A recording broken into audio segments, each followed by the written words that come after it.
আজকে elimination chamber এত ভালো হলো, এলিমিনেশন চেম্বারের শেষটা এত ভালো হলো, র্যান্ডি অর্টন এলিমিনেশন চেম্বার জিতলো।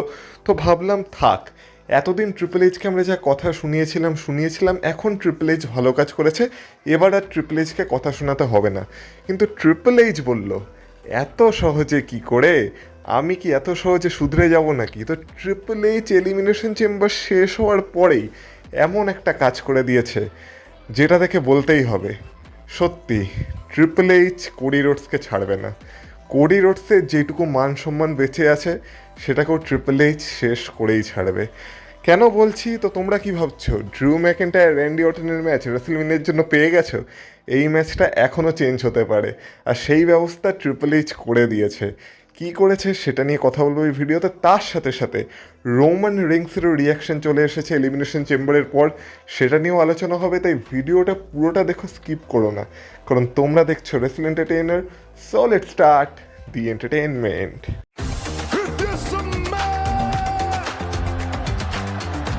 Acknowledge me.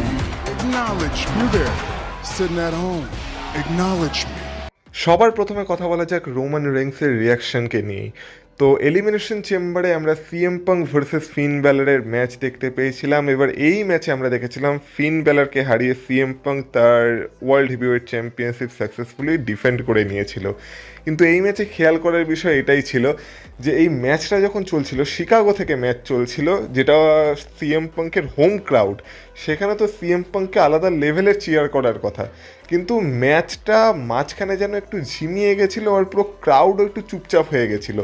তো দেখে মনে হচ্ছিল যে ক্রাউডের যেন ইন্টারেস্ট নেই, কিন্তু যদিও ম্যাচটা শেষ দিকে আস্তে আস্তে ম্যাচটা আবার তার পেস ধরে নিয়েছিল। কিন্তু এই ম্যাচের শেষে আমরা দেখেছিলাম সিএম পাঙ্কেরও নাক মুখ থেকে রক্ত বেরিয়ে গেছিলো, আর তাকে খুব ক্লান্ত দেখাচ্ছিল। তো এই বিষয়টাকে নিয়ে রোমান রিংসের সিএম পাঙ্কের মজা নিয়ে নিয়েছে, কারণ ম্যাচ শেষ হওয়ার পর রোমান রিংস সাথে সাথে সিএম পাঙ্কের উদ্দেশ্যে একটা টুইট ছুড়ে দিয়েছে তার এক্স অ্যাকাউন্টে, যেখানে সে লিখেছে, not sure who looked more tired, the crowd or the champion, enjoy this final month of relevancy. মানে রোমান রিংস এখানে এটাই জিজ্ঞাসা করেছে যে আমি বুঝতে পারছি না যে কাকে বেশি ক্লান্ত দেখাচ্ছিল, ক্রাউডকে নাকি চ্যাম্পিয়নকে, মানে সিএম পাঙ্ককে নাকি ক্রাউডকে বেশি ক্লান্ত দেখাচ্ছিল। আর তারপর তার সাথে সাথে রোমান রিংস একটা ওয়ার্নিংও দিয়ে দিয়েছে, যেহেতু রেসলমেনিয়ায় রোমান রিংস ভার্সেস সিএম পাঙ্কের ম্যাচ হতে চলেছে ফর ওয়ার্ল্ড হেভিওয়েট চ্যাম্পিয়নশিপ, তাই সিএম পাঙ্কের রোমান রিংস একদম সোজা ভাষায় ওয়ার্নিং দিয়ে দিয়েছে যে enjoy this final month of relevancy, মানে এই শেষ মাস যেখানে সিএম পাঙ্ক রেলিভেন্ট থাকবে, তাই এই শেষ মাসটাকে ভালোভাবে উপভোগ করে নিতে বলেছে রোমান রিংস। কিন্তু এবার রোমান রিংস টুইট করেছে সিএম পাঙ্ক কি ছেড়ে দেবে নাকি? তো সিএম পাঙ্কও যখন পোস্ট ম্যাচ প্রেস কনফারেন্সে এসেছিল, তখন এইটা সম্পর্কে সিএম পাঙ্ককে বলা হয় যে রোমান রিংস এরকম টুইট করেছে। তো সিএম পাঙ্ক তখন রোমান রিংসের উদ্দেশ্যে বলেছে যে রোমান রিংস শুধু বাড়ি বসে টুইট করতে পারবে, তার কাছে শুধু টুইট করার সময় আছে, কিন্তু এখানে আসার সময় নেই। আমি ফাইটিং চ্যাম্পিয়ন, কারণ আমি শিকাগোর এই 19,000 দর্শকের সামনে এসেছি, সেখানে আমার টাইটেল ডিফেন্ড করেছি।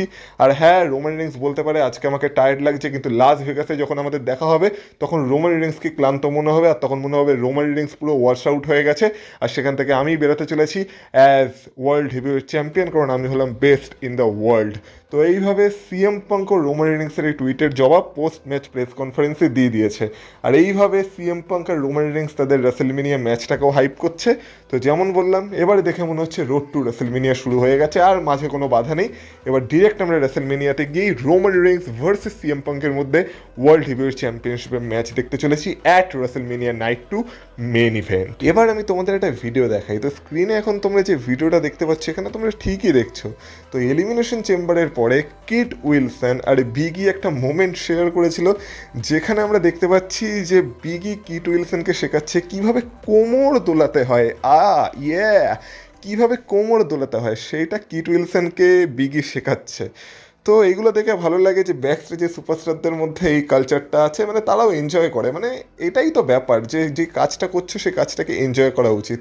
কিন্তু এখানে কিট উইলসনকে কোমরটাকে উল্টো দিকেও ঘোরানো শেখাচ্ছিল বিগি, কিন্তু দেখে মনে হচ্ছে কিট উইলসন এখনও কোমরটাকে উল্টো ঘোরানো ঠিকমতো শিখতে পারেনি।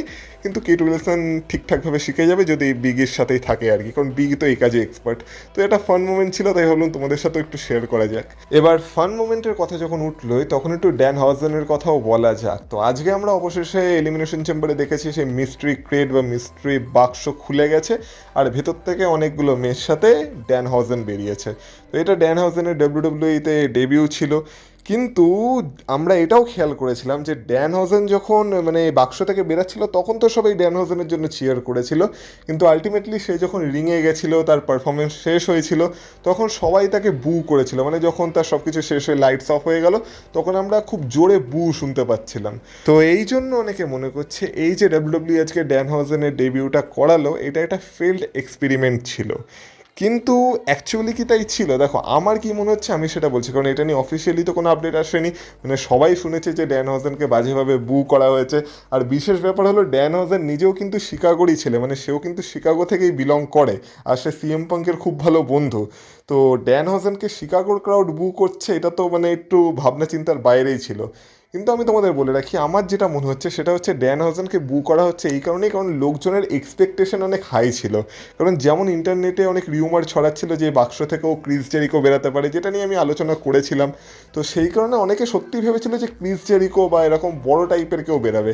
কিন্তু যখন আলটিমেটলি সেখান থেকে ড্যান হজেন বেরালো, আর সত্যি কথা বলতে ড্যান হজেনকে অনেকে চেনেও না, কেউ তাকে এর আগে কখনো দেখেনি। AEW-তে তার একটা ছোটোখাটো রান ছিল, তো সে খুব একটা যে পপুলার সেরকম না, তো সেই কারণে অনেকে একটু ডিসঅ্যাপয়েন্ট হয়েছে। কিন্তু এই ব্যাপারটাকে এত সিরিয়াস নেওয়ার কোনো ব্যাপার না, কারণ ড্যান হজেনের ক্যারেক্টারটাও খুব একটা সিরিয়াস ক্যারেক্টার না। তার ক্যারেক্টারটাও একটা ফানি ক্যারেক্টার, অনেকটা বলতে পারো যেমন কিট উইলসনের ক্যারেক্টার, আর্ট্রুথের ক্যারেক্টার। ড্যান হজেনের ক্যারেক্টারটাও একটু সেরকম টাইপেরই ক্যারেক্টার, যেখানে ও একটু স্পুকি, একটু গুফি, মানে একটু ভয়ঙ্কর, একটু জোকার টাইপের, একটু ভ্যাম্পায়ার টাইপের এরকম ক্যারেক্টার প্লে করে। যেখানে তার সিম্বল হলো সেই দাঁত, যে দাঁত আজকে সে মাইকেল কোলকে গিফট করেছিল।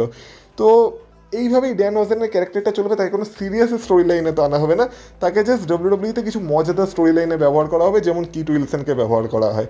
তো এটাই ড্যান হজেনের আর কি ডাব্লিউডাব্লিউতে ইউজ করা হবে, এইভাবে ইউজ করা হবে ড্যান হজেনের। তো এটাকে এত সিরিয়াস নেওয়ার কোনো ব্যাপার নেই। সেই কারণেই যেহেতু লোকজন একটু বেশি এক্সপেক্ট করে বসেছিল, সেই কারণেই তাকে বু করা হচ্ছিল। আমার মনে হয় না এটা কোনো ফেল্ড এক্সপেরিমেন্ট ছিল বলে। যত দিন যাবে ধীরে ধীরে সবাই ড্যান হজেনকেও পছন্দ করতে শুরু করে দেবে। আর যারা আমার ভিডিও দেখে এলিমিনেশন চেম্বার দেখছিলে তাদের তো বেশি কিছু এক্সপেক্ট করার প্রয়োজন ছিলই না, কারণ আমি তোমাদের আগেই বলে দিয়েছিলাম যে এই বাক্স থেকে ড্যান হজেনই বেরাতে চলেছে, আর ঠিক সেটাই হয়েছে। তো তোমাদের ড্যান হজেনকে কেমন লেগেছে আজকে সেটা অবশ্যই কমেন্ট বক্সে কমেন্ট করে আমাকে জানাও। নেক্সট কথা বলা যাক সেথ ফ্রিকিন রলিন্সের। তো আজকে আমরা এলিমিনেশন চেম্বারে মিস্ট্রি মার্কসম্যানকে দেখতে পেয়েছিলাম, একটা না দুটো মিস্ট্রি মার্কসম্যানকে দেখতে পেয়েছিলাম, যেখানে প্রথমজন তো ডুপ্লিকেট ছিল, মানে ফেক ছিল, কিন্তু সেকেন্ড মিস্ট্রি মার্কসম্যান যেখানে এলিমিনেশন চেম্বারের ভেতরে ঢুকে গেছিল, শুধু ভেতরে ঢুকেছিল তাই নয়, লোগান পলকে অ্যাটাকও করে দিয়েছিল, লোগান পলকে এলিমিনেশন চেম্বার থেকে এলিমিনেটও করে দিয়েছিল। তো সে যখন তার মুখ রিভিল করেছিল তখন সেখান থেকে বেরিয়ে এসেছিল সেথ ফ্রিকিন রলিন্স। আর আমরা সবাই প্রথম থেকে এটাই ধারণা করছিলাম যেটা যখন ফাইনালি রিভিল হবে তখন সেটা সেথ রলিন্সই হতে পারে, আর ঠিক সেটাই হয়েছে। তো সেথ রলিন্স এলিমিনেশন চেম্বারে চলে তো এসেছে, কিন্তু এরপর সেথ রলিন্সের সাথে কি হবে, সেথ রলিন্সের এরপর ফিউচার স্টোরি কি হবে? কারণ যেমন সেথ রলিন্সের প্রাথমিক স্টোরি ছিল Seth Rollins versus ব্রন breaker, Seth Rollins versus Bronson read maybe, সেইগুলো তো এখন পুরোপুরি ক্যান্সেল হয়ে গেছে। বিশেষ করে ব্রন ব্রেকারের ইঞ্জুরির পর তো মানে সেথ রলিন্স ভার্সেস ব্রন ব্রেকার পুরোপুরি ক্যান্সেল হয়ে গেছে প্রায়, কারণ ব্রন ব্রেকার মনে তো হয় না রেসেলমেনিয়ার আগে আর ফিরতে পারবে বলে। তো সেক্ষেত্রে এখন দেখে মনে হচ্ছে যে সেথ রলিন্স এখন ভিশনের এগেনস্টেই যাবে। তো সেক্ষেত্রে আমার মনে হয় না যে সেথ রলিন্স ভার্সেস লোগান পলের মধ্যে 1-on-1 কোনো ম্যাচ এই মুহূর্তে ডাব্লিউডাব্লিউ করাবে বলে আমার মনে হয়। এটা একটা ট্যাগ টিম ম্যাচের দিকেই লিড করবে, যেখানে যেমন রিউমার আসছিল যে লোগান পলের এগেনস্টে ব্যাড বানি যেতে পারে। তো সত্যি যদি ব্যাড বানিকে ডাব্লিউডাব্লিউ রেসেলমেনিয়ার আগে নিয়ে আসে তাহলে আমার মনে হচ্ছে ব্যাড বানি সেথ রলিন্সের সাথে টিম আপ করতে পারে, যেখানে সেথ রলিন্স আর ব্যাড বানির টিম রেসেলমেনিয়ায় ফেস করবে লোগান পল আর অস্টিন থিওরিকে। তো এই একটা ম্যাচ হতে পারে যেই ম্যাচটার দিকে ডাব্লিউডাব্লিউ রেসেলমেনিয়ায় যেতে পারে। আর যদি ভাগ্যক্রমে সৌভাগ্যক্রমে কোনোভাবে ব্রন ব্রেকার রেসেলমেনিয়ার আগে রিকভার করে যায়, তাহলে আমার মনে হয় যেই প্ল্যানটা ডাব্লিউডাব্লিউ প্রথমে করেছিল ব্রন ব্রেকার ভার্সেস সেথ রলিন্সের ম্যাচ, আমার মনে হয় সেই ম্যাচটার দিকেই ডাব্লিউডাব্লিউ যাবে। কিন্তু ডাব্লিউডাব্লিউ যদি ব্রন ব্রেকার সেথ রলিন্সের ম্যাচ না করতে পারে, ব্রনসন রিডের আসার তো কোনো চান্সই নেই। ওই দিক থেকে যদি কোনো ট্যাগ টিম ম্যাচ বা লোগান পল বা অস্টিন থিওরির সাথে কোনো সিঙ্গেলস ম্যাচ সেথ রলিন্সকে না দিতে চায় ডাব্লিউডাব্লিউ, আর সেথ রলিন্সের একটা হাই প্রোফাইল ম্যাচ ডাব্লিউডাব্লিউ রাখতে চায়, তাহলে সেথ রলিন্স ভার্সেস ব্রক লেসনারের ম্যাচও ডাব্লিউডাব্লিউ এখনও রাখতে পারে, যেহেতু ব্রক লেসনার তো ওপেন চ্যালেঞ্জ দিয়ে দিয়েছে। এবার সেথ রলিন্সের ভিজনের সাথে প্রবলেম আছে, মানে সেথ রলিন্সের পল হেমনের সাথে প্রবলেম আছে, আর পল হেমনের সাথে প্রবলেম থাকা মানে সেথ রলিন্সের ব্রক লেসনারের সাথেও প্রবলেম থাকতে পারে। আর যেহেতু এই মুহূর্তে ব্রক লেসনারের অ্যাডভোকেট হচ্ছে পল হেমন, তো শুধুমাত্র পল হেমনের ভিশনের সাথে বদলে নেওয়ার জন্য যেমন বলেছিলাম সেথ রলিন্স ব্রক লেসনারের চ্যালেঞ্জকেও অ্যাকসেপ্ট করতে পারে, আর রাসেলমেনিয়াতে আমরা সেথ রলিন্স ভার্সেস ব্রক লেসনারের ম্যাচও দেখতে পেতে পারি, যদিও সেটার চান্স অনেকটাই কম। কারণ আমার মনে হয় ব্রক লেসনারের সাথে না হয় এলে নাইট, না হয় ওবাফেমির ম্যাচই রাসেলমেনিয়ায় হবে। সেক্ষেত্রে আমার সেথ রলিন্সের জন্য বেস্ট চান্স যেটা মনে হচ্ছে সেটা হচ্ছে একটা ট্যাগ টিম ম্যাচ, যেখানে সেথ রলিন্স আর তার কোনো ট্যাগ টিম পার্টনার সম্ভবত ব্যাড বানি তারা টিম আপ করবে against Austin Theory and Logan Paul. আর ওই যে স্টোরি লাইন অ্যাঙ্গেলটার কথা বলা হচ্ছিল যেখানে অস্টিন থিওরি সেথ রলিন্সের সাথেই থাকবে, সেটা আমার মনে হয় এখনের জন্য ড্রপ করে দেওয়া হবে, কারণ এখন তো ভিশনে বাকি কোনো মেম্বারই নেই। এখনও যদি অস্টিন থিওরি আবার সেথ রলিন্সের দিকে চলে যায় তাহলে ভিশনে তো লোগান পল ছাড়া আর কেউ পড়েই থাকবে না। তো আমার মনে হয় সেই স্টোরিটাকে এখন ব্যবহার করা হবে না, সেটাকে ব্যবহার করলেও পরবর্তীকালে কোনো টুইস্ট এনে ব্যবহার করতে পারে। আপাতত আমার সেথ রলিন্সের জন্য এই ম্যাচগুলোই পসিবল মনে হচ্ছে। এবার দেখা যাক, এবার সেথ রলিন্স যত ধীরে ধীরে রয়ের এপিসোডে আসবে, যত তার সেগমেন্টগুলো হবে, তত আমাদের ধারণা আরও ক্লিয়ার হবে যে সেথ রলিন্সের অ্যাকচুয়াল ডিরেকশন রাসেলমেনিয়ায় কী হতে চলেছে। কিন্তু আনন্দের খবর হলো এটাই যে সেথ রলিন্স পুরোপুরি রিকভার করে গেছে তার ইনজুরি থেকে, আর এই বছরের রাসেলমেনিয়াতে আমরা সেথ রলিন্সকে দেখতে চলেছি। এর থেকে বড় ব্যাপার আর কী বা হতে পারে। এবার চলে আসা যাক আজকের ফাইনাল খবরের, যেটা শুনে তোমাদের আনন্দ মাটিও হয়ে যেতে পারে, কিন্তু সেটা বলার আগে তোমাদেরকে একটা ফটো দেখাই, যেই ফটোটা পোস্ট করেছে আমাদের world heavyweight champion, the best in the world CM punk, তার ইনস্টাগ্রাম অ্যাকাউন্টে। ফটোটা আগে দেখো। তো এই ফটোটা দেখে তোমাদের কি ধারণা, তোমাদের কি মনে হচ্ছে, তোমরা এই ফটোটার নিচে কি কমেন্ট করতে চাও অবশ্যই বলতে পারো, কারণ আমি এই ফটোটা নিয়ে কী বা বলবো। তো দেখতে পাচ্ছি আজকে তার ওয়াইফ যেহেতু ওমেন্স ইন্টারকন্টিনেন্টাল চ্যাম্পিয়ন হয়ে গেছে, তার কাছে যেহেতু ওয়ার্ল্ড হেভিওয়েট চ্যাম্পিয়নশিপ ছিলই, তো দুটো বেল্টের বা দুটো চ্যাম্পিয়নশিপের খুব ভালো ব্যবহার করেছে আমাদের champion best in the world CM punk. তো এই ফটোটার বিষয়ে দুটো কথা অবশ্যই লিখো, মানে জানিও এই ফটোটার বিষয়ে তোমাদের মতামত কি। যাই হোক, ফটো থেকে সরে এবার ফাইনালি আসা যাক সেই কথাটাই যেটা ভিডিওর শুরুতে বলছিলাম, যে ট্রিপল এইচকে আমরা যতই চাই যে আর কিছু বলবো না, আর কমপ্লেন করবো না, ট্রিপল এইচ ততই আমাদের আরেকটা করে সুযোগ দিয়ে দেয়। তো আজকে কিন্তু সব কিছুই ভালো চলছিল। র্যান্ডি অর্টন এলিমিনেশন চেম্বার জিতে গেছিলো, ড্রু ম্যাকেন্টায়ারের কাছে চ্যাম্পিয়নশিপ ছিল, আমরা রাসেলমেনিয়ার জন্য ড্রু ম্যাকেন্টায়ার ভার্সেস র্যান্ডি অর্টনের ম্যাচের দিকে এগোচ্ছিলাম। আমরা কি ভেবেছিলাম, খুব জোর হলে কি হবে, হয়তো এই ম্যাচে কোডি রোডসকে অ্যাড করে দিয়ে এটাকে একটা ট্রিপল থ্রেট, বা আরও জেকব ফাটুকে অ্যাড করে দিয়ে এটাকে একটা ফেটাল 4-ওয়ে বানানো হবে। কিন্তু এখন ট্রিপল এইচ যা করেছে সেটা দেখে মনে হচ্ছে হয়তো রাসেলমেনিয়া অব্দি ড্রু ম্যাকেন্টায়ার চ্যাম্পিয়ন থাকবেই না। কারণটা কি হয়েছে, আমরা যেমন এলিমিনেশন চেম্বারের শেষে দেখতে পেয়েছিলাম যখন এই সেথ রলিন্সের রিভিল টিভিল সব হয়ে গেছিলো, তখন ড্রু ম্যাকেন্টায়ারও এলিমিনেশন চেম্বারে ঢুকে গেছিলো, আর আমরা বলতে পারি ড্রু ম্যাকেন্টায়ারের কারণেই কোডি রোডস ডিস্ট্র্যাক্টেড হয়েছে, যেই ফায়দাটা র্যান্ডি অর্টন তুলেছে। র্যান্ডি অর্টন এই ম্যাচটাকে জিতে গেছে। তো পরে র্যান্ডি অর্টনকে তো জিজ্ঞাসা করা হয়েছিল যে র্যান্ডি অর্টন এটা খারাপ মনে করছে কিনা। র্যান্ডি অর্টন পুরো স্পষ্ট ভাষায় বলে দিয়েছে সে কোনো খারাপ মনে করছে না। হ্যাঁ, কোডি রোডস তার বন্ধু ছিল, কিন্তু সে এলিমিনেশন চেম্বারে জিতে গেছে, সে এখন রাসেলমেনিয়া যেতে চলেছে। রাসেলমেনিয়া তার স্বপ্ন হচ্ছে 15 টাইম ওয়ার্ল্ড চ্যাম্পিয়ন হওয়া, তাই এই ম্যাচটায় সে যা করেছে সেটার জন্য সে কোনো রিগ্রেট ফিল করে না। কিন্তু নিক অল্ডিস খুব রেগে গেছে, আর নিক অল্ডিস যেহেতু বারবার ড্রু ম্যাকেন্টায়ারকে বলেছিল যে এখন একটু দূরে থাকতে, এখন একটু কোডি রোডসের পেছনে না লাগতে, কোডি রোডসের থেকে দূরে থাকতে, তার ম্যাচে ইন্টারফেয়ার না করতে, কিন্তু যেহেতু ড্রু ম্যাকেন্টায়ার তার কথা শোনেনি আর সে আবার কোডি রোডসের ম্যাচে ইন্টারফেয়ার করেছে, আর তার কারণে কোডি রোডস হেরে গেছে।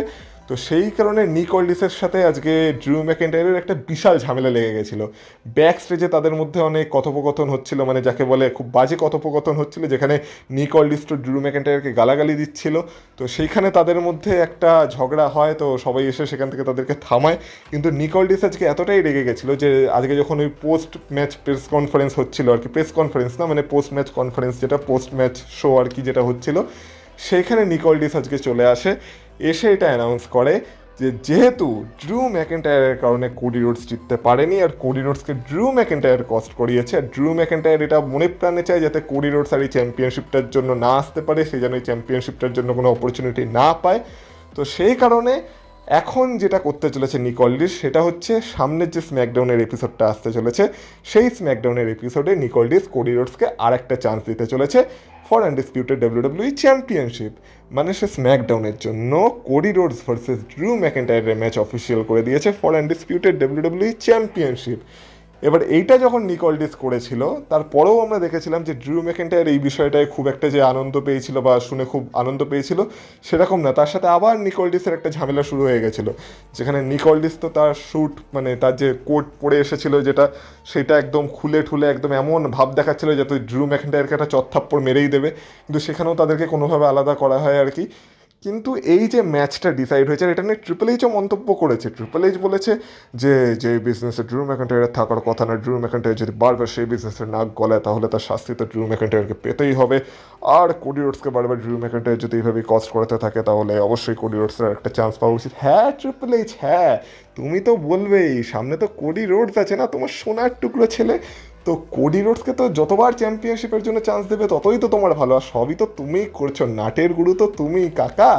তো পথে এসো যে তুমি কোডি রোডসকে চ্যাম্পিয়ন না বানিয়ে রেসলমেনিয়াতে পাঠাবে না। তো এই যে স্ম্যাকডাউনে ম্যাচটা হতে চলেছে এখান থেকে দুটো রেজাল্টই পসিবল।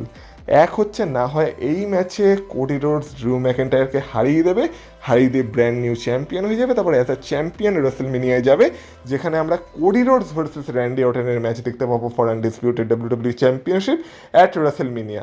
এবার ট্রিপল এইচের কাছে বলার সুযোগ থাকবে যে সবাই তো এই ম্যাচটাও রেসলমেনিয়া দেখতে চেয়েছিল, আমি তো সেই ম্যাচটাই দিচ্ছি, তাহলে কেন কমপ্লেন করছো? আরে বাবা ট্রিপল এইচ, অবশ্যই আমরা কোডি রোডস ভার্সেস র্যান্ডি অর্টনের ম্যাচ দেখতে চেয়েছিলাম, আনডিসপিউটেড ডাব্লিউডাব্লিউ চ্যাম্পিয়নশিপের জন্যই দেখতে চেয়েছিলাম, কিন্তু সেটা তখন যখন কোডি রোডসের কাছে চ্যাম্পিয়নশিপ ছিল। আমরা এইটা বলিনি যে ড্রু ম্যাকইন্টায়ারের কাছ থেকে চ্যাম্পিয়নশিপ নিয়ে আবার কোডি রোডসকে দিয়ে এই ম্যাচটা করাতে, কিন্তু এখন হয়তো সেটাই হতে পারে। আর যদি ট্রিপল এইচের মাথায় একটু বুদ্ধি এখনও থেকে থাকে, আর যদি তার মনে হয় যে না ড্রু ম্যাকইন্টায়ারের সাথে এরকম করা উচিত না রেসলমেনিয়ার আগে, তাহলে সে আরেকটা জিনিস করতে পারে, যেটা হচ্ছে এই ম্যাচটাকে মানে পুরো নো ডিসকোয়ালিফিকেশনে বা কোনো রেজাল্ট না করে এই ম্যাচটাকে শেষ করে দেবে, মানে এই ম্যাচের কোনো রেজাল্ট বেরাবেই না, যেখানে এই ম্যাচের শেষে আমরা দেখতে পাবো যে জেকব ফাটু এসে বা কেউ এসে এই ম্যাচটার মাঝখানে ইন্টারফেয়ার করবে, সে আর কি মানে হয়তো জেকব ফাটু এসে ড্রু ম্যাকইন্টায়ারকে অ্যাটাক করে দিল, যার ফলে ডিসকোয়ালিফিকেশনের মাধ্যমে ম্যাকইন্টায়ার জিতে যাবে, টাইটেল চেঞ্জও হবে না। আর এর ফলে কি হবে, এর ফলে কোডি রোডসও টাইটেল পিকচারে থাকবে, জেকব ফাটু যেহেতু ড্রু ম্যাকইন্টায়ারকে অ্যাটাক করেছে জেকব ফাটু টাইটেল পিকচারে থাকবে, আর র্যান্ডি অর্টন তো এলিমিনেশন চেম্বার জিতে অপরচুনিটি আর্ন করেই নিয়েছে। তো রেসলমেনিয়ায় কি একটা ফেটাল 4-ওয়ে ম্যাচ হতে পারে, যেখানে ড্রু ম্যাকইন্টায়ার তার টাইটেল ডিফেন্ড করবে against Cody Rhodes, Jacob Fatu and Randy Orton. আর সেক্ষেত্রে আমি যেমন বলেছিলাম যে এই এলিমিনেশন চেম্বারটার কোনো দাম থাকবে বলে আমার মনে হয় না, কারণ তখন র্যান্ডি অর্টনের মনে হবে যে দেখো আমি জিতে অপরচুনিটি পাচ্ছি আর এরা দুটো তো এলিমিনেশন চেম্বার না জিতে, একজন তো এলিমিনেশন চেম্বারের জন্য কোয়ালিফাই না করেই অপরচুনিটি পেয়ে গেল। তো এইটা একটা ওয়ে হতে পারে যেখানে যদি ড্রু ম্যাকইন্টায়ারের জন্য একটু করুণা থাকে ট্রিপল এইচে, সেটা করতে পারে। কিন্তু আমি তোমাদের আরেকটা পসিবিলিটিও বলে রাখছি, আর এইটা যদি হয় তাহলে আমি বলবো কোডি রোডসকে ট্রিপল এইচ চ্যাম্পিয়নশিপ দিতে পারে, তাতে আমার কোনো অভিযোগ থাকবে না। সেটা হচ্ছে যদি ট্রিপল এইচের মধ্যে সেই দম থাকে, তাহলে স্ম্যাকডাউনে যখন ড্রু ম্যাকইন্টায়ার ভার্সেস কোডি রোডসের ম্যাচ চলবে তখন কোডি রোডসের হিল টার্ন করা, কোডি রোডস হিল টার্ন করুক, হিল টার্ন করে যদি কোডি রোডস ড্রু ম্যাকইন্টায়ারকে হারায় আর একটা হিল চ্যাম্পিয়ন হিসেবে সে যদি রেসলমেনিয়ায় যায়, আর যদি আমরা রেসলমেনিয়াতে heel Cody Rhodes versus Randy অর্টনের মধ্যে একটা ম্যাচ দেখতে পাই ফর আনডিসপিউটেড ডাব্লিউডাব্লিউ চ্যাম্পিয়নশিপ, আমি সত্যি বলছি আমার তাতে কোনো অভিযোগ নেই, কোনো কমপ্লেন নেই। এইটা যদি করতে পারে তাহলে করে দেখা, তাহলে আমি বলবো হ্যাঁ ড্রু ম্যাকইন্টায়ারের কাছ থেকে চ্যাম্পিয়নশিপ আবার কোডি রোডসকে দিয়ে দিতে পারে ট্রিপল এইচ। আর যদি এটা দম না থাকে ট্রিপল এইচের, আর যদি ট্রিপল এইচ কোডি রোডসকে অ্যাজ আ ফেস চ্যাম্পিয়ন রেসলমেনিয়াতে নিয়ে যেতে চায়, তাও চ্যাম্পিয়নশিপ বেল্টের সাথে, মানে ড্রু ম্যাকইন্টায়ারের কাছ থেকে চ্যাম্পিয়নশিপ নিয়ে, তাহলে আমি বলবো খুব খারাপ করলো ট্রিপল এইচের, অন্তত ড্রু ম্যাকইন্টায়ারের সাথে খুব খারাপ করলো। আর যদিও আমরা যে ম্যাচটা দেখতে চেয়েছিলাম সেই ম্যাচটাই ট্রিপল এইচ দিচ্ছে, কিন্তু সেটার যে পথটা ট্রিপল এইচ বেছে নিয়েছে সেটা খুবই খারাপ ছিল। তো এই তিনটে পসিবিলিটি আমার মনে হচ্ছে এখন হতে পারে। আর আমরা এটাও বুঝে গেছি, আর যাই হোক কোডি রোডস কখনোই চ্যাম্পিয়নশিপ পিকচার থেকে দূরে থাকবে না যতদিন ট্রিপল এইচের হাত তার মাথায় আছে। তো তোমরা বলো তোমাদের এই বিষয়টায় কী খেয়াল, তোমাদের কি মনে হচ্ছে, এটা কি ঠিক হলো নাকি ঠিক হলো না? কোডি রোডসকে আবার একটা সুযোগ দেওয়া উচিত ছিল। আর ওই যে ড্রু ম্যাকইন্টায়ার বলেছিল না যে কোনো রিম্যাচ কোডি রোডস পাবে না যদি না কোডি রোডস এই অপরচুনিটি আর্ন করে, সেই কথাটারও আর কোনো দাম থাকলো না। Cody, there will be no rematch. এটা স্পষ্ট হয়ে গেছে। তো বলো তোমাদের মতামত কি, আমি আর এই বিষয়ে কিছু বলতে চাই না। আর আজকের ভিডিওটা যদি তোমাদের ভালো লেগে থাকে ভিডিওটা অবশ্যই এটা লাইক করে দিয়েছো। এই চ্যানেলে নতুন হয়ে থাকলে চ্যানেলটাকে প্লিজ সাবস্ক্রাইব করো। ওই যে উপরে তোমরা সাবস্ক্রাইবার কাউন্ট দেখতে পাচ্ছ, এইটাকে রেসলমেনিয়ার আগে বাড়াতে হবে। রেসলমেনিয়ার আগে আমরা 20,000 সাবস্ক্রাইবার্স কমপ্লিট করার টার্গেট নিয়েছি, তো প্লিজ সাবস্ক্রাইব করে সেই টার্গেটটা কমপ্লিট করে দাও। তোমরা যদি আমাকে ইনস্টাগ্রাম আর ফেসবুকে ফলো করতে চাও তার লিঙ্ক পেয়ে যাবে তোমরা এই ভিডিওর ডিসক্রিপশনে। আর যেমন বললাম ভিডিওটাকে লাইক করো, ভিডিওটাকে হাইপ করো, ভিডিওটাকে তোমার বন্ধুদের সাথে শেয়ার করো যারা আজকে এলিমিনেশন চেম্বার দেখেছে বা যারা ডাব্লিউডাব্লিউ দেখতে পছন্দ করে। আর বাকি তোমাদের গুরুত্বপূর্ণ মতামত অবশ্যই কমেন্ট বক্সে কমেন্ট করে জানাও। আর তোমাদের সাথে কথা হবে আবার পরের ভিডিওতে। ততক্ষণ তোমরা ভালো থেকো, টাটা।